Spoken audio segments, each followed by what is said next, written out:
Hello दोस्तों, नमस्कार। Way of maths channel में आपका फिर से स्वागत है। मैं हूं एम के गुजर और आज इस वीडियो में लेके आए हैं 22 जुलाई 2023 को उत्तर पश्चिम रेलवे के बीकानेर डिवीज़न में कंट्रोलर की भर्ती का जो 75% कोटा का लेवल 6 का चयन हेतु एक पेपर हुआ था, खंड नियंत्रक का पेपर कंट्रोलर 22 जुलाई 2023 को उत्तर पश्चिम रेलवे के बीकानेर डिवीज़न में 22 जुलाई 2023 को उत्तर पश्चिम रेलवे के बीकानेर डिवीज़न में खंड नियंत्रक का 75% कोटा लेवल 6 के लिए जो चयन के लिए एक परीक्षा हुई थी उसका पेपर लेके आए हैं। इस पेपर में 110 क्वेश्चन रहेंगे और ध्यान रहे 110 क्वेश्चन में 10 क्वेश्चन राजभाषा के होते हैं। प्रत्येक पेपर में जिस पेपर में 110 क्वेश्चन होते हैं उसमें 10 क्वेश्चन और जिस प्रश्न पत्र में 55 क्वेश्चन होते हैं उसमें 5 क्वेश्चन राजभाषा के होते हैं और 55 क्वेश्चन में से 50 क्वेश्चन हल करना होता है और 110 क्वेश्चन में 100 प्रश्न हल करना होता है। इस पेपर में 2 घंटे का समय दिया गया है और 110 क्वेश्चन है। 110 क्वेश्चन में 100 प्रश्न करने अनिवार्य हैं, यानी कि पहले 100 क्वेश्चन जांचे जाएंगे, उसके बाद के क्वेश्चन पहले 100 क्वेश्चन हल किए हुए पहले 100 क्वेश्चन जांचे जाएंगे, उसके बाद के क्वेश्चन जांचे नहीं जाएंगे। एक क्वेश्चन के लिए 1 अंक दिया जाएगा और एक गलत उत्तर के लिए 1/3 अंक काटा जाएगा। ठीक है।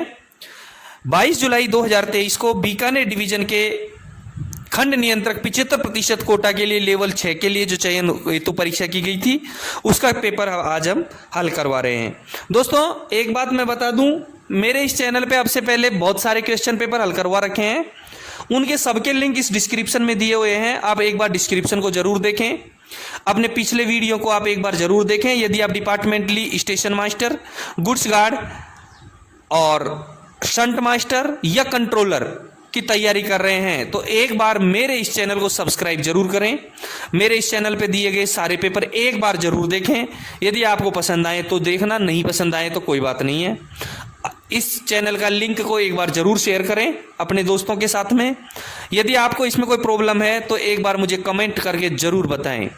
मेरे व्हाट्सएप नंबर इस पे दिए गए हैं और मेरा टेलीग्राम एक चैनल है, उसका लिंक भी इसमें दिया गया है। सभी हल करवाए गए प्रश्न पत्रों के PDF आप मेरे टेलीग्राम लिंक से डाउनलोड कर सकते हैं, उसका लिंक मैंने दे रखा है।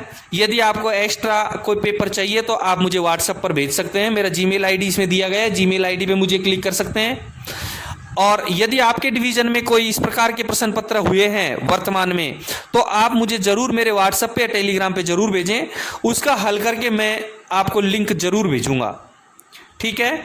देखते हैं 22 जुलाई 2023 को बीकानेर डिवीजन में खंड नियंत्रक के लिए यानी कि कंट्रोलर के लिए जो भर्ती हुई थी उसका पेपर और उसका हल देखेंगे। इसका पहला क्वेश्चन है, अनुमोदित विशेष निर्देश जारी किए जाते हैं। Approved special instruction are issued by. अनुमोदित विशेष अनुदेश किसके द्वारा जारी किए जाते हैं? ए में दे रखा है PCE principal chief engineer, B में दे रखा है CRS commissioner of railway safety, C में दे रखा है PCOM principal chief operation manager और GM जनरल मैनेजर। ध्यान रहे 2 तरीके के निर्देश होते हैं, एक तो होता है अनुमोदित विशेष निर्देश और एक होते हैं विशेष निर्देश, approved special instruction and special instruction. देखो, अनुमोदित विशेष निर्देश, जहां अनुमोदित शब्द हो गया वहां CRS हो गया। जहां अनुमोदित अप्रूव्ड स्पेशल इंस्ट्रक्शन CRS के द्वारा जारी किए जाते हैं और विशेष निर्देश PCOM के द्वारा जारी किए जाते हैं। अनुमोदित विशेष निर्देश CRS के द्वारा जारी किए जाते हैं और विशेष निर्देश PCOM के द्वारा जारी किए जाते हैं। तो पहले क्वेश्चन का करेक्ट आंसर रहेगा B। अब बी, अनुमोदित विशेष निर्देश CRS के द्वारा जारी किया जाता है। अपने GR में क्लियर लिखा है, GR 1.02 का पैरा 4, GR 1.02 का पैरा 4 में लिखा है कि अनुमोदित विशेष अनुदेश का अभिप्राय रेल संरक्षा आयुक्त यानी CRS द्वारा अनुमोदित या निर्धारित विशेष अनुदेश से है। अनुमोदित विशेष अनुदेश का अभिप्राय रेल संरक्षा आयुक्त द्वारा अनुमोदित या निर्धारित विशेष अनुदेश से है। और सहायक नियम 1.02 के 5 में लिखा है कि पीसीओएम प्रमुख मुख्य परिचालन प्रबंधक अपने पद के आधार पर प्राधिकृत अधिकारी है एवं वे सहायक नियमों को जारी, संशोधन, अच्छी तरह सुनना, सहायक नियमों को जारी, संशोधन, परिवर्तन अथवा निरस्त करने के लिए सशक्त है। कौन? पीसीओएम। ठीक है, विशेष निर्देश पीसीओएम द्वारा जारी किए जाते हैं और पीसीओएम प्राधिकृत अधिकारी है। अपने प्रत्येक डिवीजन का, प्रत्येक क्षेत्रीय रेलवे का प्राधिकृत अधिकारी वहां का पीसीओ होता है। ठीक है, क्वेश्चन नंबर 1 का करेक्ट आंसर रहेगा बी। दूसरा क्वेश्चन देखेंगे, किस गति की तेज हवा को गाड़ी संचालन के लिए खतरनाक माना जाता है? किस गति की तेज हवा को गाड़ी संचालन के लिए खतरनाक माना जाता है? ए में दे रखा है 60 किलोमीटर प्रति घंटा या अधिक, बी में दे रखा है 65 किलोमीटर प्रति घंटा या अधिक, सी में दे रखा है 50 किलोमीटर प्रति घंटा या अधिक और डी में दे रखा है 5 किलोमीटर प्रति घंटा या अधिक। और इसका करेक्ट आंसर, ध्यान रहे, जो सहायक नियम 2.11 जी एंड एस आर में एसआर 2.11 के अनुसार 50 किलोमीटर या इससे अधिक गति की हवा को गाड़ी संचालन के लिए खतरनाक माना जाता है। सहायक नियम 2.11 एनडब्ल्यूआर का बता रहा हूं मैं, प्रत्येक रेलवे की सहायक नियम अलग अलग होते हैं। एनडब्ल्यूआर में 50 किलोमीटर प्रति घंटे की रफ्तार की हवा या इससे अधिक हवा को गाड़ी संचालन के लिए खतरनाक माना जाता है। इसके लिए यदि आप किसी दूसरे डिवीजन में हो तो अपना एसआर जरूर देखें। ठीक है, दूसरे क्वेश्चन का करेक्ट आंसर रहेगा सी। क्वेश्चन नंबर देखेंगे 3। तीसरे क्वेश्चन में देखो, मैं एक बार पहले आपको बता दूं, यदि आपने चैनल को सब्सक्राइब नहीं किया तो एक बार सब्सक्राइब जरूर कर दें। प्रत्येक विभागीय परीक्षाओं के प्रश्न पत्र मैं अपलोड करता रहता हूं इस पर हल करके। और एक चीज मैं आपको क्लियर करवा दूं, यदि आप डिपार्टमेंटली एग्जाम दे रहे हैं तो मेरे इस चैनल पे डाले गए प्रश्न पत्रों को जरूर एक बार पढ़ें, आपको रामबाण हासिल होगा। मैं यूं बता रहा हूं कि 80% क्वेश्चन मेरे इस चैनल से मिलेंगे आपको। तीसरा क्वेश्चन है, उच्च क्षमता वाली एलएचबी पार्सल वैन की अधिकतम वहन क्षमता कितनी है? उच्च क्षमता वाली एलएचबी पार्सल वैन, ए में 23 टन, बी में 23.4 टन, सी में दे रखा है 22 टन और डी में दे रखा है 24 टन। और इसका एलएचबी पार्सल वैन का करेक्ट आंसर रहेगा 24 टन डी। उच्च क्षमता वाली एलएचबी पार्सल वैन की अधिकतम वहन क्षमता रहेगी 24 टन। तीसरे क्वेश्चन का करेक्ट आंसर डी रहेगा। चौथा क्वेश्चन देखेंगे, बाधित लाइन पर ट्रेन को लेने के लिए कौन सा पेपर प्राधिकार दिया जाता है? अवरुद्ध लाइन, बाधित लाइन, ऑब्स्ट्रक्टेड लाइन, यानी कि बाधित लाइन या अवरुद्ध लाइन पर गाड़ी को लेने के लिए कौन सा पेपर प्राधिकार दिया जाएगा? T508, T509, T510 और T511 दे रखा है। ठीक है, T510, T509, T511। अब मैं आपको एक चीज बता दूं, T509 अवरुद्ध लाइन पर गाड़ी को लेने के लिए T509 प्राधिकार दिया जाएगा। T510 अवरुद्ध लाइन पर लेने के लिए T510 लिया जाएगा। अब ये T511 दे रखा है, ये होता है T511 सिग्नल रहित लाइन से गाड़ी के प्रस्थान के लिए दिया जाने वाला प्राधिकार। T511 कौन सा होता है? सिग्नल रहित लाइन से गाड़ी के प्रस्थान के लिए दिया जाने वाला प्राधिकार। T510 होता है सिग्नल रहित लाइन पर गाड़ी लेने का प्राधिकार। देखो 9, 10, 11 कंटिन्यू याद कर लो। 509 अवरुद्ध लाइन पर गाड़ी लेने का प्राधिकार, 510 सिग्नल रहित लाइन पर गाड़ी लेने का प्राधिकार, T511 सिग्नल रहित लाइन से गाड़ी चलाने का प्राधिकार। 9, 10, 11 मेरे हिसाब से कंपलसरी कंप्लीट याद है, मैं यही याद करवाने का उद्देश्य है मेरा। T509 अवरुद्ध लाइन पर गाड़ी लेने का प्राधिकार, T510 सिग्नल रहित लाइन पर गाड़ी लेने का प्राधिकार, T511 सिग्नल रहित लाइन से गाड़ी चलाने का प्राधिकार। ठीक है, क्वेश्चन नंबर 4 का करेक्ट आंसर रहेगा बी, T509। पांचवा क्वेश्चन देखेंगे, गाड़ी की हेडलाइट खराब होने पर अधिकतम गति क्या होगी? हेडलाइट खराब है गाड़ी की, अब अधिकतम गति क्या होगी? देखो दो चीजों के प्रश्न आते हैं इस तरीके से, दो तरीके से क्वेश्चन आते हैं ये कि एक तो गाड़ी की हेडलाइट खराब है, एक दूसरा आता है गाड़ी का हॉर्न खराब है।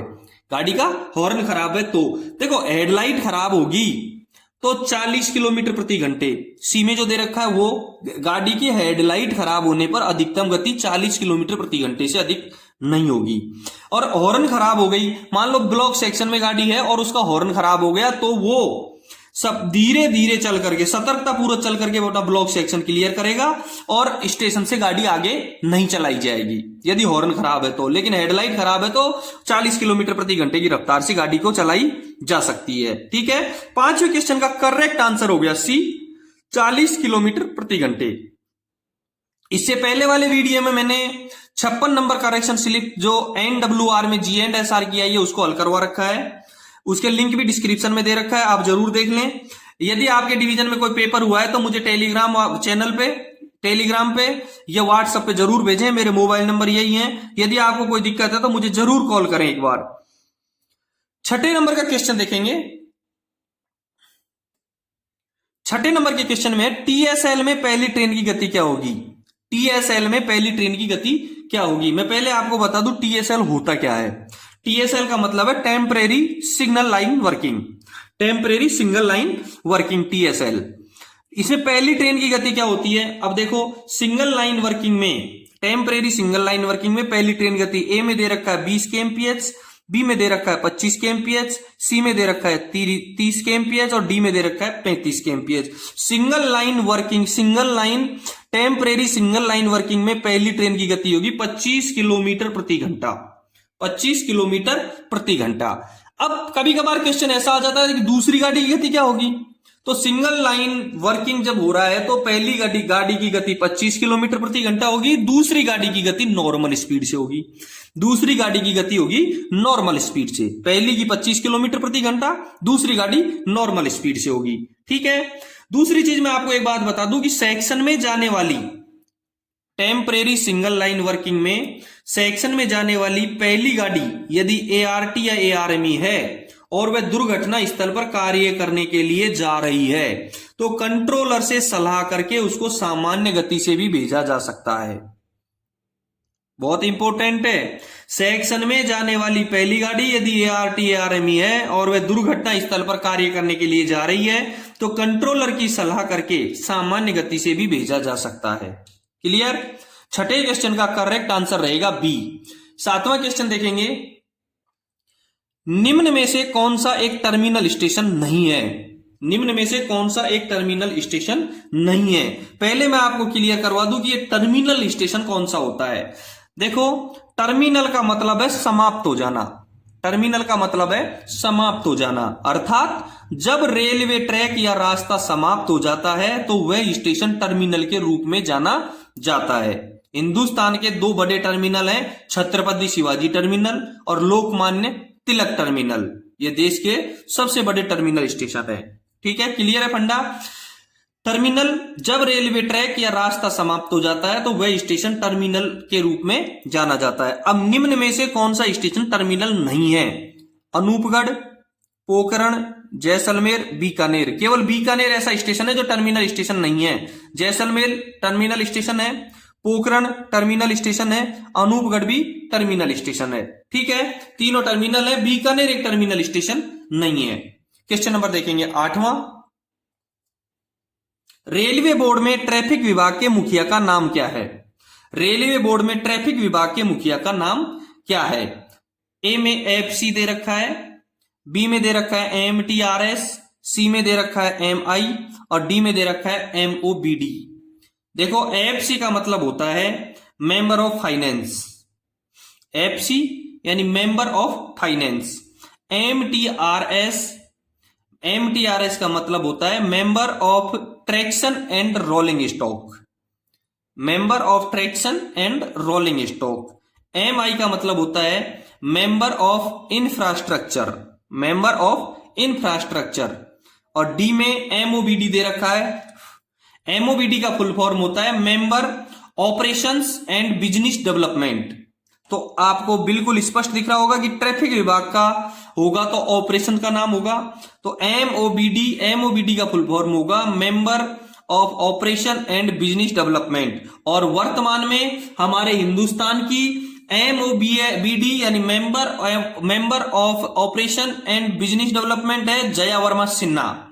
वर्तमान में जया वर्मा सिन्हा रेलवे बोर्ड की ट्रैफिक विभाग की मुखिया है।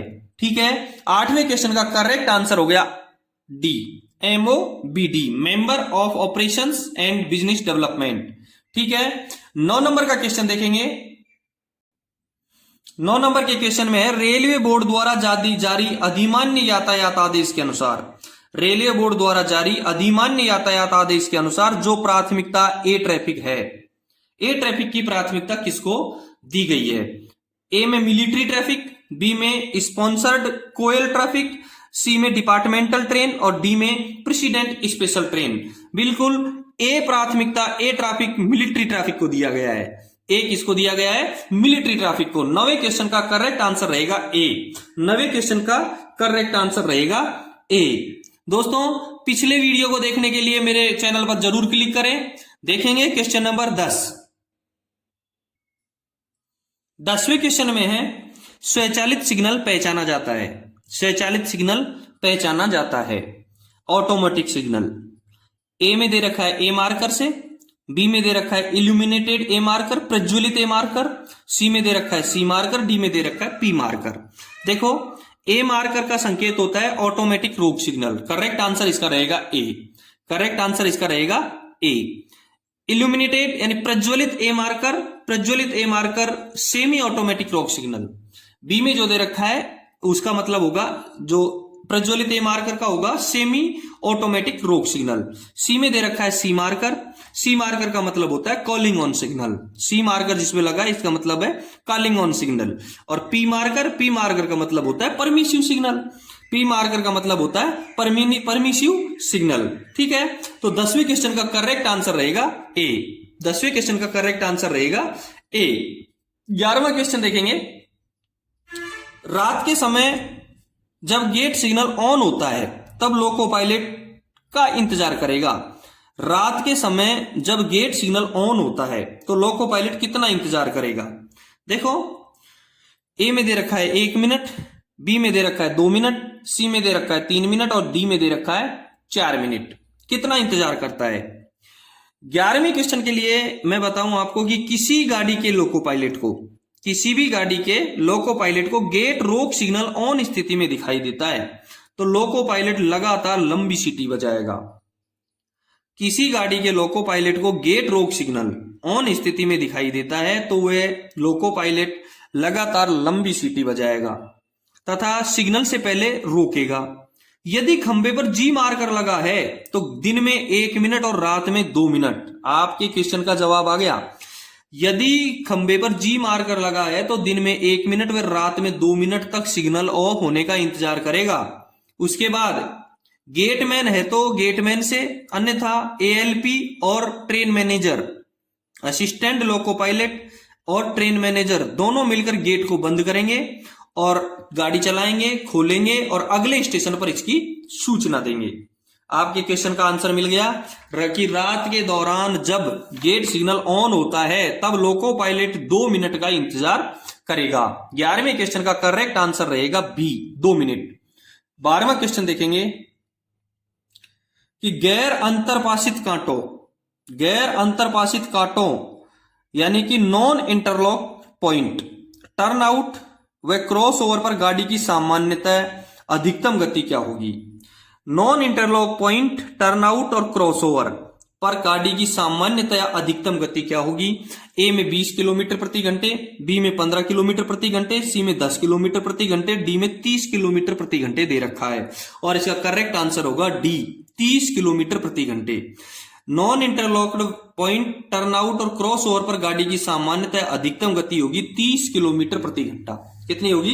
30 किलोमीटर प्रति घंटे। ठीक है, 12वें क्वेश्चन का करेक्ट आंसर रहेगा डी। 13 नंबर का क्वेश्चन देखेंगे। 13 नंबर के क्वेश्चन में है स्पेशल प्रीमियम रैक की बीपीसी की वैधता। पहले मैं बता दूं बीपीसी क्या होता है। बीपीसी कैरिज विभाग के द्वारा जारी किया जाता है, सवारी व माल विभाग के द्वारा, सीएनडब्ल्यू सवारी व माल विभाग के द्वारा जारी किया जाता है। बीपीसी का फुल फॉर्म होता है brake power certificate. Brake power certificate. अब brake power certificate special premium rake की वैधता कितनी है? ए में दे रखी है 35 दिन, बी में 20 दिन, सी में 30 दिन और डी में 12 प्लस 30 3 दिन। देखें स्पेशल प्रीमियम रैक की वैधता होती है 20 प्लस 5 दिन। 20 प्लस 5 दिन करेक्ट आंसर हो गया इसका बी। करेक्ट आंसर हो गया इसका बी। स्पेशल प्रीमियम रैक की वैधता 20 प्लस 5 दिन। प्रीमियम रैक की वैधता 12 प्लस 3 दिन। सीसी रैक की वैधता 30 प्लस 5 दिन। पूरे देख लो, जो क्वेश्चन अब से पहले डिपार्टमेंटली परीक्षाओं में आए गए हैं वो पूरे हल करवा दिए मैंने। स्पेशल प्रीमियम रैक की वैधता 20 प्लस 5 दिन, प्रीमियम रैक की वैधता 12 प्लस 3 दिन, सीसी रैक की वैधता 30 प्लस 5 दिन। ठीक है, तो 13वें क्वेश्चन का करेक्ट आंसर रहेगा स्पेशल प्रीमियम रैक की बीपीसी की वैधता 20 दिन। कितनी? 20 दिन। 13वें का बी। 14 नंबर का क्वेश्चन देखेंगे। किसी स्टेशन पर जिस पर कॉमन स्टार्टर उपलब्ध है, ऑथोरिटी की बात आ गई, जहां कॉमन स्टार्टर आ गया वहां ऑथोरिटी की बात आ गई। किसी स्टेशन पर जिस पर कॉमन स्टार्टर उपलब्ध है, ट्रेन के प्रस्थान के लिए कौन सा प्राधिकार लोको पायलट को जारी किया जाएगा? किसी स्टेशन पर जिस पर कॉमन स्टार्टर उपलब्ध है, ट्रेन के प्रस्थान के लिए कौन सा प्राधिकार लोको पायलट को जारी किया जाएगा? T602, T511, T806 और T512। देखेंगे T602 मैं बारी बारी से बता देता हूं कि T602 क्या काम आएगा। किसी अवरोधित ब्लॉक सेक्शन में राहत इंजन या गाड़ी भेजने के लिए दिया जाने वाला प्राधिकार होगा T602। इसका मतलब 14वें का ये तो आंसर नहीं हो सकता है, क्योंकि T602 याद कर लो, किसी अवरोधित ब्लॉक सेक्शन में राहत इंजन या गाड़ी भेजने के लिए दिया जाने वाला प्राधिकार। T511 अभी पढ़ाया था मैंने, सिग्नल रहित लाइन से गाड़ी के प्रस्थान के लिए दिया जाने वाला प्राधिकार। T511 सिग्नल रहित लाइन से गाड़ी के प्रस्थान के लिए दिया जाने वाला प्राधिकार। T806 शंटिंग आदेश। T806 शंटिंग आदेश और T512 बच गए जो इसका उत्तर होगा, क्योंकि लास्ट में 2 लगा रखा है, 512 में अंत में 2 है, ये ध्यान रखना। 2 है तो 2 स्टार्टर, यानी कॉमन स्टार्टर सिग्नल वाली लाइन से गाड़ी के प्रस्थान के लिए दिया जाने वाला प्राधिकार रहेगा T512। किसी स्टेशन पर कॉमन स्टार्टर पे से चलाने वाली गाड़ी के लिए दिया जाने वाला प्राधिकार T512 रहेगा। 14वें क्वेश्चन का करेक्ट आंसर रहेगा डी। 14वें क्वेश्चन का करेक्ट आंसर रहेगा डी। क्लियर हो गया। T602 किसी अवरोधित ब्लॉक सेक्शन में राहत इंजन या गाड़ी भेजने के लिए दिया जाने वाला प्राधिकार। T511 सिग्नल रहित लाइन से गाड़ी के प्रस्थान के लिए दिया जाने वाला प्राधिकार। T806 शंटिंग आदेश और T512 common starter signal line वाली गाड़ी के लिए प्रस्थान के लिए दिया जाने वाला प्राधिकार। 14वें नंबर का क्वेश्चन आपका क्लियर है। 15 नंबर का क्वेश्चन देखेंगे। नॉन सिग्नल लाइन से ट्रेन को प्रस्थान करने के लिए निम्न में से कौन सा प्राधिकार जारी किया जाता है? अभी पढ़ाया है, अभी पढ़ा दिया। ए में दे रखा है T510, बी में दे रखा है T511, सी में दे रखा है T602 और डी में दे रखा है T806। देखो T510 अभी पढ़ाया है, सिग्नल रहित लाइन पर गाड़ी लेने के लिए प्राधिकार। सिग्नल रहित नॉन सिग्नल लाइन पर गाड़ी लेने के लिए T510, लेने के लिए T510, चलाने के लिए T511, लेने के लिए T5 सिग्नल रहित लाइन पर गाड़ी लेने के लिए T510 और चलाने के लिए T511। करेक्ट है दोनों का। T602 किसी अवरोधित ब्लॉक सेक्शन में राहत इंजन या गाड़ी भेजने के लिए दिया जाने वाला प्राधिकार। T806 शंटिंग आदेश। T806 शंटिंग आदेश। करेक्ट आंसर हो गया 15वें का बी। 15 नंबर के क्वेश्चन का करेक्ट आंसर हो गया बी। 509 ब्लॉक अवरुद्ध लाइन पर लेने का प्राधिकार। 10 और बिना सिग्नल वाली गाड़ी पर लेने का प्राधिकार। 11 बिना सिग्नल वाली गाड़ी से चलाने का प्राधिकार और 12 कॉमन स्टार्टर से गाड़ी चलाने का प्राधिकार और 602 अवरोधित लाइन पर गाड़ी, अवरोधित ब्लॉक सेक्शन में गाड़ी राहत इंजन या गाड़ी भेजने का प्राधिकार और T806 शंटिंग आदेश। आपको 14 और 15 नंबर का क्वेश्चन याद हो गया होगा। करेक्ट। 16 नंबर का क्वेश्चन देखेंगे। 16 नंबर के क्वेश्चन में है टाइम टेबल समय सारणी प्रतिवर्ष से लागू होती है। समय सारणी कब से लागू होती है? टाइम टेबल 1 जनवरी, 1 अप्रैल, 1 जुलाई और 1 अक्टूबर। करेक्ट आंसर रहेगा इसका डी। करेक्ट आंसर रहेगा इसका डी। समय सारणी कब से लागू होगी? 1 अक्टूबर से। प्रत्येक डिवीजन रेलवे में समय सारणी 1 अक्टूबर से लागू होती है। ठीक है, 16 नंबर के क्वेश्चन का करेक्ट आंसर रहेगा डी। 17 नंबर का क्वेश्चन देखेंगे। यदि यार्ड में गाड़ियों का आगमन अधिक है, यदि यार्ड में गाड़ियों का आगमन अधिक है और प्रस्थान कम है तो इसमें क्या होगा? ए में दे रखा है इंजन उपयोगिता में सुधार होगा, बी में दे रखा है यात्री सुविधाओं में वृद्धि होगी, सी में दे रखा है WTR में सुधार होगा और डी में दे रखा है यार्ड में संकुलन होगा। ए में दे रखा है इंजन उपयोगिता में सुधार होगा, बी में दे रखा है यात्री सुविधाओं में वृद्धि होगी, सी में दे रखा है WTR में सुधार होगा, डी में दे रखा है यार्ड में संकुलन होगा। अब देखो, गाड़ियां आ रही हैं लेकिन जा नहीं रही हैं, तो संकुलन होगा। आ रही है लेकिन जा नहीं रही है, इसलिए क्या होगा? यार्ड में संकुलन होगा, इकट्ठी हो जाएंगी। क्वेश्चन नंबर 17 का करेक्ट आंसर रहेगा डी। क्वेश्चन नंबर 17 का करेक्ट आंसर रहेगा डी। 18 नंबर का क्वेश्चन देखेंगे। 18 नंबर के क्वेश्चन में है कि रेल संरक्षा आयुक्त, सबसे अच्छी चीज, CRS commissioner of railway safety, किस मंत्रालय के अधीन कार्य करता है? कई बार आ चुका है ये प्रश्न कि CRS किस विभाग का होता है। ए में रेल मंत्रालय, बी में गृह मंत्रालय, सी में नगर विमानन और डी में रक्षा मंत्रालय। देखो, रेल संरक्षा आयुक्त का अभिप्राय उस रेल संरक्षा आयुक्त से है जो अधिनियम के अंतर्गत किन्हीं कार्यों के पालन के लिए नियुक्त किया गया है।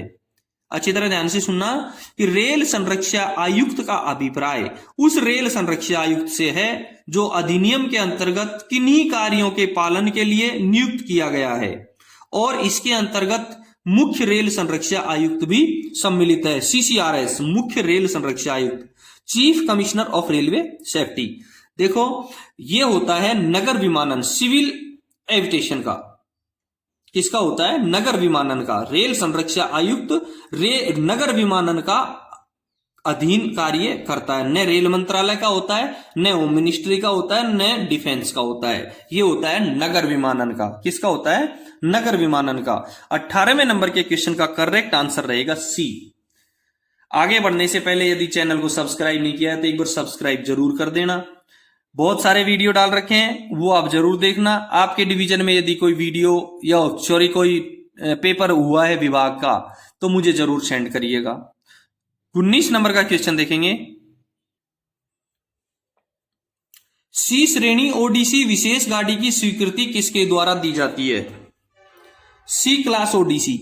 पहले आपको ओडीसी का फुल फॉर्म बता देता हूं, ओवर डायमेंशन कंसाइनमेंट। ओडीसी 3 प्रकार की होती है, ए, बी और सी। ए, बी और सी। ए क्लास ओडीसी चलाने के लिए डीआरएम, डिवीजन में यदि चलती है तो डीआरएम और बाहर चलती है तो पीसीओम की परमिशन लेनी पड़ती है। ए क्लास ओडीसी को दिन और रात दोनों में चलाया जा सकता है, इसकी सेक्शनल स्पीड होती है। क्वेश्चन सी क्लास ओडीसी का है, ध्यान रखें। क्वेश्चन सी क्लास ओडीसी का है। मैंने आपको ए क्लास ओडीसी बताई है कि ए क्लास ओडीसी डिवीजन में चलाने के लिए डीआरएम और इंटर रेलवे के लिए चलाने के लिए पीसीओम की जरूरत होती है। इंटर डिवीजन चलाने के लिए डीआरएम और इंटर रेलवे चलाने के लिए पीसीओम की जरूरत होती है। ए क्लास ओडीसी को दिन और रात दोनों में चलाया जा सकता है और इसकी सेक्शनल स्पीड होती है। अब दूसरा नंबर पे होती है B class ODC. B class ODC का सेम प्रोसीजर यही है। इसको डिवीजन में चलाने के लिए डीआरएम की आवश्यकता होती है, इंटर रेलवे में जाने के लिए पीसीओम की आवश्यकता होती है। डे नाइट दोनों में इसको चलाया जा सकता है और इसकी सेक्शनल स्पीड नहीं होती है, इसकी स्पीड होती है 40, 25, 15। बीजी में 40, मीटर गेज में 15 और एनजी में बीजी में 40, एमजी में 25 और नैरो गेज में 15 किलोमीटर प्रति घंटे की रफ्तार से बी क्लास ओडीसी चलती है। अब जो क्वेश्चन है उसकी बात आती है कि सी क्लास ओडीसी। सी क्लास ओडीसी सीआरएस की परमिशन से चलाई जाती है। सी क्लास ओडीसी, सी से सीआरएस याद रखना, सी से सीआरएस याद रखना। सी क्लास ओडीसी सीआरएस की परमिशन से, और सी क्लास ओडीसी केवल दिन में ही चलाई जाएगी। सी क्लास ओडीसी केवल दिन में ही रन कर सकती है। स्पीड रहेगी इसकी 25, 25, 15 मीटर गेज और ब्रॉड गेज में 25 kmph और नैरो गेज में 15 kmph। इसका 19वें का करेक्ट आंसर हो गया A, CRS, commissioner of railway safety. C class ODC केवल CRS की परमिशन से ही रन कर सकती है। ठीक है, 19वें क्वेश्चन का करेक्ट आंसर हो गया ए। दोस्तों, आप जो पेपर देख रहे हैं ये पेपर 22 जुलाई 2023 को बीकानेर डिवीजन में कंट्रोलर के लिए हुआ है। ये जो पेपर है ये हुआ है 22 जुलाई 2023 को बीकानेर डिवीजन में कंट्रोलर के लिए, NWR में। क्वेश्चन नंबर 20 देखेंगे, LHB कोचों के लिए BPC की वैधता कितनी है? LHB कोचों के लिए BPC की वैधता कितनी है? ए में 2000 किलोमीटर दे रखा है, बी में 4000 किलोमीटर, सी में 2500 किलोमीटर और डी में 3500 किलोमीटर दे रखा है। LHB कोचों के लिए जो BPC बनाई जाती है उसकी जो वैधता होती है 4000 किलोमीटर होती है। बी आंसर इसका सही रहेगा। BPC LHB कोचों की BPC की वैधता 4000 किलोमीटर। एक ICF कोच और होते हैं, उनकी वैधता होती है 3500। यदि LHB की जगह इसमें ICF आ जाता तो आंसर होता 3500। LHB कोचों की वैधता होती है, LHB कोचों की BPC की वैधता होती है 4000 किलोमीटर। ICF कोचों की वैधता BPC की वैधता होती है 3500 किलोमीटर। और समय में यदि मिलाया जाए तो दोनों को 96 घंटे होती है। LHB कोच हो चाहे ICF कोच हो, दोनों की वैलिडिटी 96 घंटे होती है। किलोमीटर में यदि देखा जाएगा तो LHB 4000 और ICF 3500 या 96 घंटे। ठीक है, करेक्ट आंसर रहेगा 20वें का बी। 20वें क्वेश्चन का करेक्ट आंसर रहेगा बी। 21 नंबर का क्वेश्चन देखेंगे, निम्न में कौन सा लोको सर्वाधिक शक्तिशाली है, पावरफुल? ए में WDG5, बी में WAG 12 और सी में WAG 9 और डी में WAG 7 दे रखा है। सबसे पावरफुल कौन सा लोको होगा? करेक्ट आंसर रहेगा इसका बी, WAG 12। सबसे अधिक शक्तिशाली लोको होगा WAG 12। ठीक है, 21वें क्वेश्चन का करेक्ट आंसर रहेगा 12, बी। 22वां क्वेश्चन देखेंगे। 22वें क्वेश्चन का है कि जांच पड़ताल अधिकारी नामित करने के लिए कौन सा फॉर्म प्रयुक्त किया जाता है? जांच पड़ताल अधिकारी, इंक्वायरी ऑफिसर नामित करने के लिए कौन सा फॉर्म इशू किया जाता है? ए में SF1 दे रखा है, बी में SF4, सी में SF7 और डी में SF2। देखो SF1 किस काम में आता है ये देख लेते हैं पहले। SF1 नियम 5.1 के तहत निलंबन आदेश में काम आता है। SF1 होता है नियम 5.1 के तहत निलंबन आदेश। SF4 होता है नियम 5 के 5 का सी, 5 के 5 का सी के तहत निलंबन आदेश रिवोक करने का आदेश है। निलंबन आदेश को रिवोक करने का आदेश है।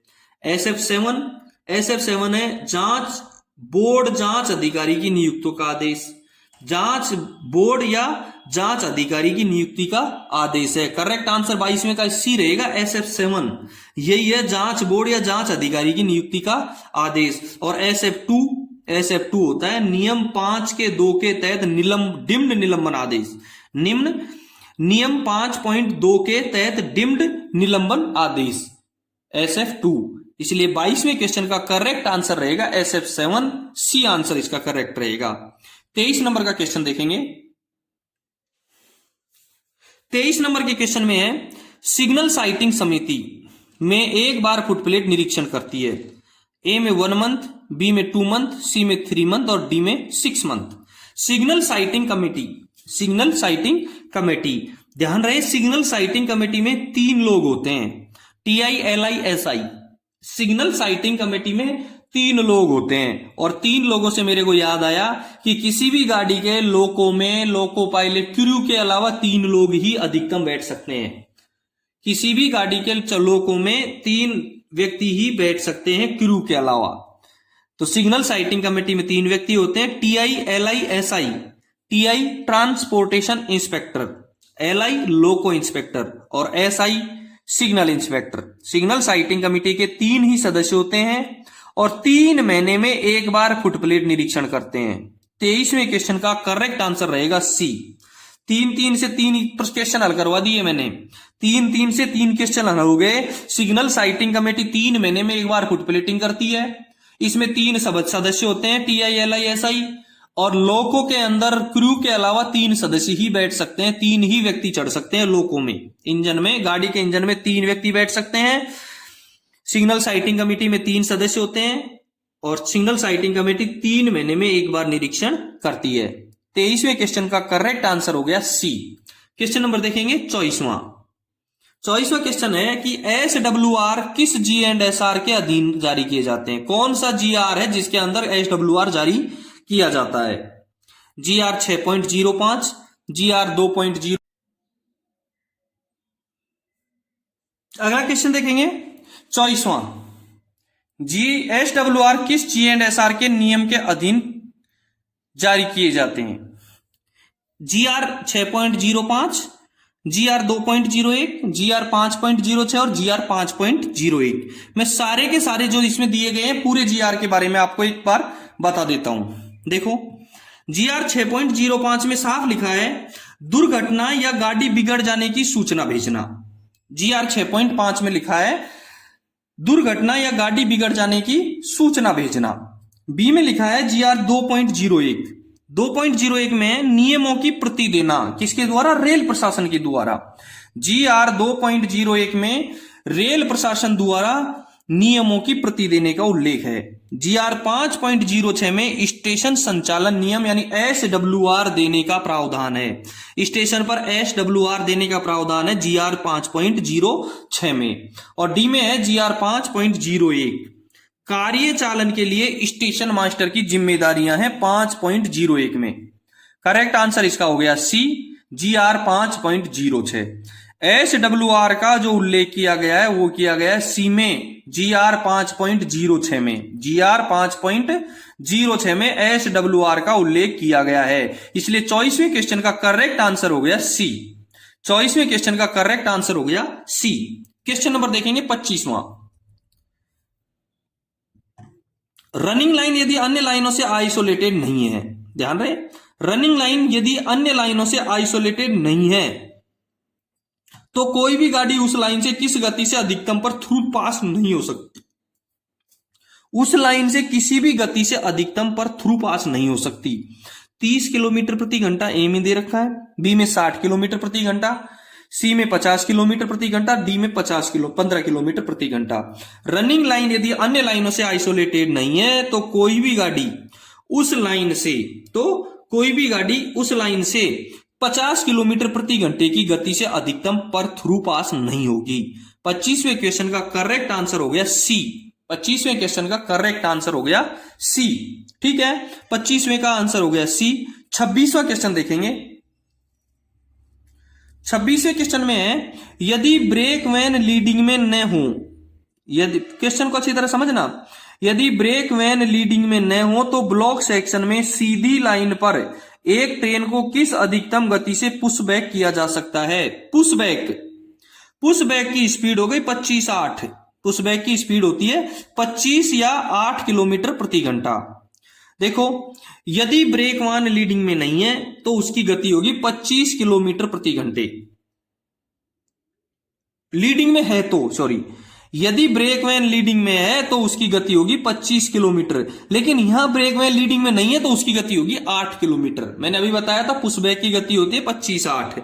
यदि ब्रेक वैन लीडिंग में नहीं है तो उसकी गति होगी 8 किलोमीटर प्रति घंटे, और यदि पुशबैक किया जा रहा है और ब्रेक लीडिंग में है तो 25 किलोमीटर प्रति घंटे उसकी गति होगी। एक इंपॉर्टेंट चीज और है इसको, कि गाड़ी में पुशबैक करने के लिए, गाड़ी को पुशबैक करने के लिए गार्ड की अनुमति लेना बहुत आवश्यक है। गाड़ी को पुशबैक करने के लिए गार्ड की अनुमति लेना बहुत आवश्यक है। ठीक है, 26वें क्वेश्चन का करेक्ट आंसर हो गया बी। यदि इसमें ब्रेक वैन लीडिंग में होता तो इसकी गति होती 25 किलोमीटर प्रति घंटा और आंसर होता इसका सी, लेकिन वर्तमान में आंसर है 25वें का बी, 26वें का सी, बी 8 किलोमीटर प्रति घंटा। 27वां क्वेश्चन देखेंगे। 27वां क्वेश्चन है माल यातायात के प्रबंधन हेतु प्रयोग में आने वाला सॉफ्टवेयर एप्लीकेशन कौन सा है? गुड्स फ्रेट ट्रैफिक के लिए माल यातायात के प्रबंधन हेतु प्रयोग में आने वाला सॉफ्टवेयर एप्लीकेशन कौन सा है? फ्रेट ट्रैफिक के लिए COIS, CMS, ICMS, FOIS। देखो COIS का मतलब होता है coaching operation information system. COIS coaching operation information system. CMS crew management system, CMS crew management system. ICMS integrated coaching management system. और FOIS freight operation information system. और इसमें freight है और इसमें फ्रेट है, इस फ्रेट का मतलब हो गया माल। FOIS तो करेक्ट आंसर 27वें का होगा डी। फ्रेट ट्रैफिक के लिए freight operation management system, freight operation information system. तो 27वें क्वेश्चन का करेक्ट आंसर हो गया डी। 28वां क्वेश्चन देखेंगे। 28वें क्वेश्चन में है कि 140 टन बीजी क्रेन, गोटवेल्ड वाली क्रेन की बात कर रहे हैं। एक क्रेन और होती है जोसेफ क्रेन, ये गोटवेल्ड की बात कर रहे हैं, एक जोसेफ और होती है। 140 टन बीजी क्रेन की अधिकतम गति क्या होगी? 110 kmph, 100 kmph, 75 kmph या स्टैंडर्ड स्पीड। ध्यान रहे 140 टन की गोटवेल्ड की जब क्रेन है तो उसकी रफ्तार होगी 100 किलोमीटर प्रति घंटा बीजी में। क्या होगी? 100 किलोमीटर प्रति घंटा बीजी में ब्रॉड गेज में। और यदि जोसेफ की ट्रेन होगी तो उसकी जोसेफ की क्रेन होगी तो उसकी गति होगी 75 किलोमीटर प्रति घंटे। 140 टन बीजी गोटवेल्ड की अधिकतम गति 100 किलोमीटर घंटा। एक दूसरी जोसेफ की होती है, उसकी होती है 75 किलोमीटर प्रति घंटा। और मीटर गेज में 35 टन की एक क्रेन होती है, उसकी स्पीड होती है 50 किलोमीटर प्रति घंटा। मीटर गेज में 35 टन की क्रेन की स्पीड होती है 50 किलोमीटर प्रति घंटा।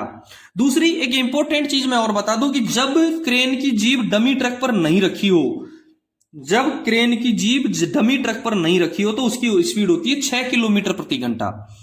जब क्रेन की जीभ डमी ट्रक पर नहीं रखी होती है तो उसकी स्पीड होती है 6 किलोमीटर प्रति घंटा। 28वें क्वेश्चन का करेक्ट आंसर हो गया बी। 28वें क्वेश्चन का करेक्ट आंसर हो गया बी। ठीक है, 29 नंबर का क्वेश्चन देखेंगे। देखिए 29 नंबर का क्वेश्चन। 29 नंबर के क्वेश्चन में उत्तर पश्चिमी रेलवे के प्रमुख मुख्य परिचालन प्रबंधक कौन है? PCOM principal chief operation manager. उत्तर पश्चिम रेलवे के प्रमुख मुख्य परिचालन प्रबंधक principal chief operation manager. A में जो दे रखा है वो है श्री विजय शर्मा, बी में दे रखा है अशोक दवे, सी में जीपी मीना और डी में प्रणन मुखर्जी, प्रणय प्रभाकर। विजय कुमार शर्मा वर्तमान में जनरल मैनेजर हैं उत्तर पश्चिम रेलवे के। Shri Ashok Dave rail coach factory Raebareli के जनरल मैनेजर हैं। विजय कुमार शर्मा उत्तर पश्चिम रेलवे के जनरल मैनेजर हैं।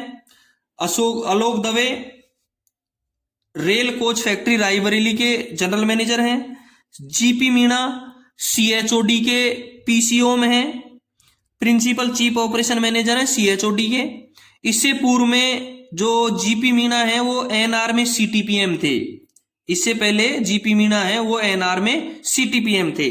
और डॉक्टर प्रणय प्रभाकर हैं वो वर्तमान में उत्तर पश्चिम रेलवे के PCO में है।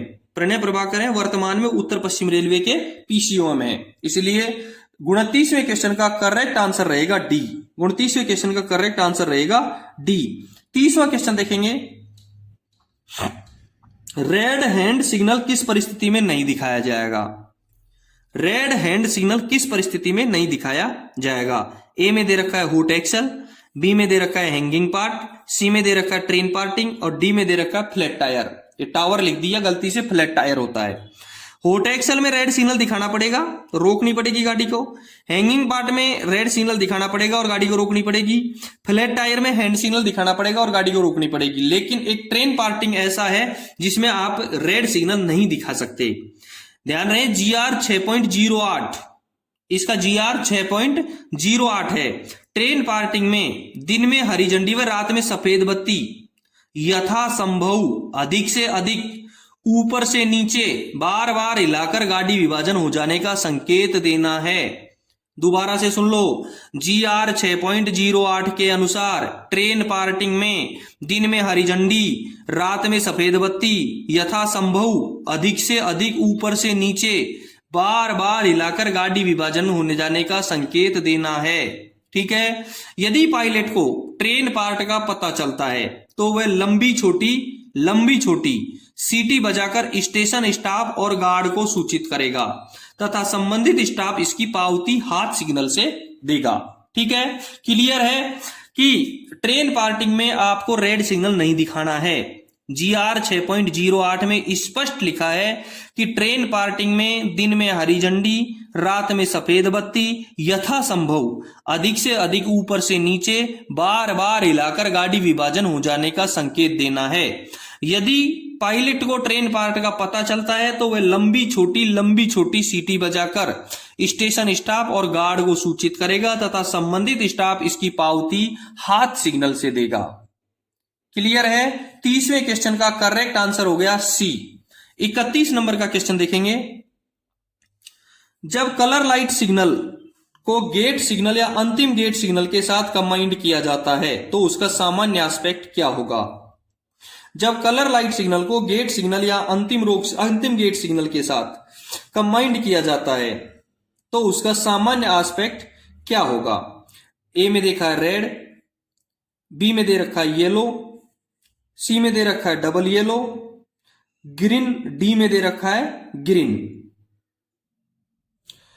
इसमें थोड़ा सा हिंदी में कंफ्यूज है। इसमें यहां ऐसा होना चाहिए जब कलर लाइट डिस्टेंट सिग्नल, यहां थोड़ा सा कंफ्यूज कर रखा है, ये डिस्टेंट गायब है, इसका लाइट और सिग्नल के बीच में से डिस्टेंट गायब है। अंग्रेजी में दे रखा है कि when colour light distant signal is combined with gate या LSS the normal aspect of that signal is, कि जब colour light distant signal combined किया गया है गेट या लास्ट स्टॉप सिग्नल के साथ में, गेट सिग्नल या अंतिम गेट सिग्नल, ये यहां गलत कर रखा है। देखो हिंदी का थोड़ा सा कंफ्यूजन है। जब कलर लाइट सिग्नल, यहां जो क्वेश्चन होना चाहिए वो ऐसा है कि जब कलर लाइट डिस्टेंट सिग्नल को गेट सिग्नल या अंतिम रोक सिग्नल के साथ कंबाइंड किया जाता है। इस प्रश्न को ऐसा पढ़ना है। अंग्रेजी में देखो, when colour light distant signal, जब colour light distant signal is combined किया जाता है विद गेट सिग्नल या लास्ट स्टॉप सिग्नल, अंतिम रोक signal, the normal aspect of that signal is red. जब कलर लाइट डिस्टेंट सिग्नल को गेट सिग्नल या अंतिम रोक सिग्नल के साथ कंबाइंड किया जाता है तो उसका सामान्य एस्पेक्ट क्या होगा? उसका सामान्य एस्पेक्ट रेड होगा। उसका सामान्य एस्पेक्ट क्या होगा? रेड होगा। 31वें क्वेश्चन का करेक्ट आंसर हो गया ए। 31वें क्वेश्चन का करेक्ट आंसर हो गया ए। 32वां क्वेश्चन देखेंगे। 32वां क्वेश्चन में है बुलावा सिग्नल, कॉलिंग ऑन सिग्नल को किसी भी रोक सिग्नल के साथ लगाया जा सकता है सिवाय। 32 और 33 दोनों को मैं एक साथ हल करवाऊंगा। 33वां क्वेश्चन है शंट सिग्नल को किसी भी रोक सिग्नल के साथ लगाया जा सकता है सिवाय। दोनों सुन लो, बुलावा सिग्नल, कॉलिंग ऑन सिग्नल और शंट सिग्नल।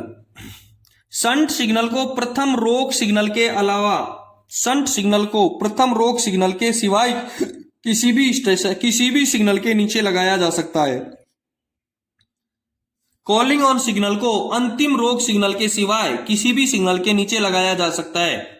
32 और 33वें का लिखो। देखो, बुलावा सिग्नल, कॉलिंग ऑन सिग्नल को अंतिम रोक सिग्नल के सिवाय किसी भी सिग्नल के साथ लगाया जा सकता है। 32वें का correct answer A, LSS। Calling on signal को अंतिम रोक सिग्नल के सिवाय किसी भी सिग्नल के नीचे लगाया जा सकता है। 33वें में शंट सिग्नल को प्रथम रोक सिग्नल के यानी होम सिग्नल के सिवाय किसी भी सिग्नल के नीचे लगाया जा सकता है। 32वें का करेक्ट आंसर ए, 33वें का करेक्ट आंसर सी। 2 लाइन आप नोट कर लो, बहुत अच्छी काम की लाइन है कि कॉलिंग ऑन सिग्नल को अंतिम रोक सिग्नल के अलावा किसी भी सिग्नल के नीचे लगाया जा सकता है। शंट सिग्नल को प्रथम रोक सिग्नल के अलावा किसी भी सिग्नल के नीचे लगाया जा सकता है। कॉलिंग ऑन सिग्नल को अंतिम रोक सिग्नल के अलावा किसी भी सिग्नल के नीचे लगाया जा सकता है। प्रथम रोक सिग्नल के अलावा, कॉलिंग ऑन सिग्नल को अंतिम रोक सिग्नल के अलावा किसी भी सिग्नल के नीचे लगाया जा सकता है। शंट सिग्नल को प्रथम रोक सिग्नल के अलावा किसी भी सिग्नल के नीचे लगाया जा सकता है। 33 और 32वां क्वेश्चन आपका क्लियर है। 34 नंबर का क्वेश्चन देखेंगे।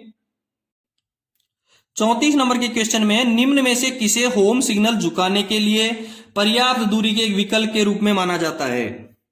निम्न में से किसे होम सिग्नल झुकाने के लिए पर्याप्त दूरी के एक विकल्प के रूप में माना जाता है? Drill switch, sand hump, none, both of above. Correct answer रहेगा both of above. Drill switch और सैंड हम्प दोनों इसमें शामिल हैं। होम सिग्नल झुकाने के लिए डिरेल स्विच को भी डिरेल स्विच को भी पर्याप्त दूरी माना गया है और सेंड डंप को भी पर्याप्त दूरी माना गया है। 34वें क्वेश्चन का करेक्ट आंसर रहेगा डी। ए और बी दोनों सही हैं इसमें। 35वां क्वेश्चन देखेंगे, बीजी खंड में अवरोध वाले स्थान पर आने वाली ट्रेन, बीजी खंड में अवरोध वाले स्थान पर आने वाली ट्रेन को रोकने के लिए कितनी दूरी पर पटाखे लगाए जाते हैं?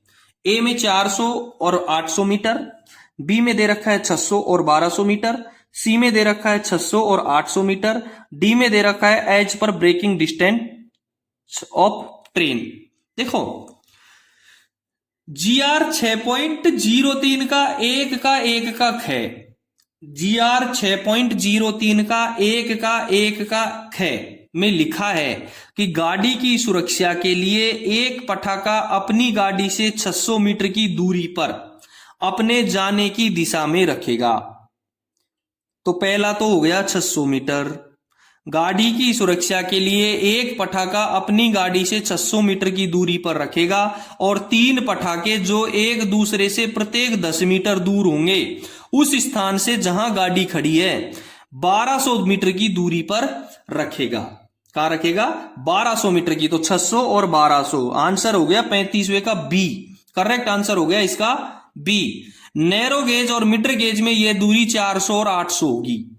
नैरो गेज और मीटर गेज में 400 और 800 होगी, लेकिन बीजी में इसकी दूरी होगी 600 और 1200।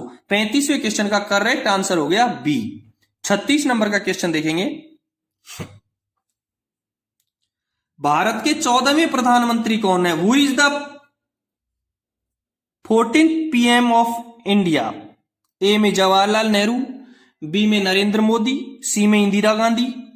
ध्यान रहे, जवाहरलाल नेहरू भारत के प्रथम प्रधानमंत्री थे, इंदिरा गांधी भारत की तीसरी प्रधानमंत्री थी। प्रथम प्रधानमंत्री जवाहरलाल नेहरू और तीसरी प्रधानमंत्री इंदिरा गांधी, रह गए नरेंद्र मोदी जो 14वें प्रधानमंत्री हैं। और 26 मई 2014 को नरेंद्र मोदी ने अपना कार्यभार संभाला था। भारत के 14वें प्रधानमंत्री नरेंद्र मोदी हैं जो 26 मई 2014 से बने हुए हैं। ठीक है, 36वें क्वेश्चन का करेक्ट आंसर हो गया बी। 37वां क्वेश्चन देखेंगे। दोस्तों एक बार बता दूं मैं आपको कि ये 22 जुलाई 2023 को बीकानेर डिवीजन में कंट्रोलर का पेपर हुआ था जिसको आप पढ़ रहे हैं। 37वां क्वेश्चन है, उत्तर पश्चिमी रेलवे के किस डिवीजन में हाल ही में वंदे भारत ट्रेन का उद्घाटन किया गया है? कोटा, अजमेर, बीकानेर और जोधपुर। लेटेस्ट जो किया गया है वो जोधपुर में किया गया है। लेटेस्ट जो उद्घाटन किया गया है वो जोधपुर में किया गया है 7 जुलाई 2023 को। जोधपुर में 7 जुलाई 2023 को। ये जो वंदे भारत ट्रेन है ये राजस्थान की दूसरी और जोधपुर की पहली वंदे भारत एक्सप्रेस ट्रेन है। जो जोधपुर से चलाई गई है ये राजस्थान की दूसरी और जोधपुर की पहली वंदे भारत एक्सप्रेस ट्रेन है जिसको 7 जुलाई 2023 को नरेंद्र मोदी प्रधानमंत्री द्वारा हरी झंडी दिखा करके रवाना किया गया था 7 जुलाई 2023 को। ठीक है, 37वें क्वेश्चन का करेक्ट आंसर हो गया डी। 37वें क्वेश्चन का करेक्ट आंसर हो गया डी। 38 नंबर का क्वेश्चन देखेंगे। यदि आपने चैनल को सब्सक्राइब नहीं किया है तो एक बार सब्सक्राइब जरूर कर दें। 38वां क्वेश्चन है, महिला रेल कर्मचारी को प्रसूति अवकाश दे है, मैटरनिटी लीव। ए में 1 महीना, बी में दे रखा है 4 महीना, सी में दे रखा है 6 महीना और डी में दे रखा है 3 महीना। करेक्ट आंसर हो गया इसका सी, 6 महीना। महिला रेल कर्मचारी को प्रसूति अवकाश मैटरनिटी लीव मिलती है केवल 6 महीने की। 38वें क्वेश्चन का करेक्ट आंसर हो गया 6 महीने, सी। 39 नंबर का क्वेश्चन देखेंगे। चाइल्ड केयर लीव 1 वर्ष में कितनी बार ली जा सकती हैं? CCL।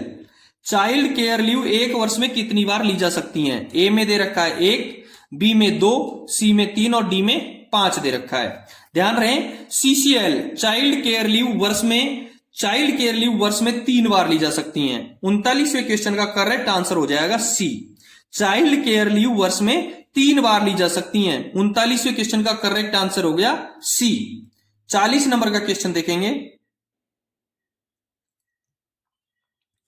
VRS लेने के लिए संबंधित विभाग को कितने दिन पहले सूचित किया जाना चाहिए? VRS लेने के लिए संबंधित विभाग को कितने दिन पहले सूचित किया जाना चाहिए? ए में 30 दिन, बी में 45 दिन दे रखा है, सी में 60 दिन और डी में 90 दिन दे रखा है। और करेक्ट आंसर हो जाएगा 40वें का डी, 90 दिन। वीआरएस लेने के लिए संबंधित विभाग को 90 दिन पहले सूचित करना आवश्यक है।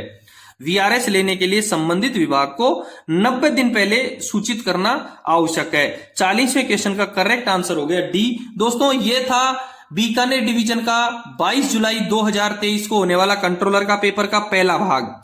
41वें क्वेश्चन से अगले वीडियो में हल करवाएंगे। पिछले वीडियो में, इससे पिछले वीडियो में 56 नंबर करेक्शन स्लिप मैंने डाल रखी है, इनका डिस्क्रिप्शन में लिंक भी दिया हुआ है।